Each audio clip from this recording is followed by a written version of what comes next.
we guide you through how to fix Samsung phone black screen.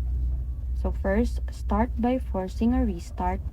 Press and hold the power button and volume down button together for about 10 to 20 seconds until the Samsung logo appears. If that doesn't work, connect your phone to a charger and let it charge for at least 15 minutes. Then try restarting it again. Next, check if the screen is the problem by calling your phone or connecting it to computer to see if the device is still responding. If your phone has a removable battery, remove it, wait a few seconds, then reinstall it and power it on. You can also try booting into recovery mode by pressing and holding the power and volume up buttons, then clear the cache partition if available.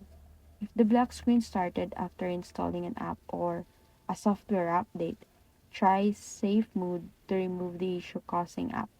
If none of these solutions work, the problem may be related to hardware damage and you may need professional repair.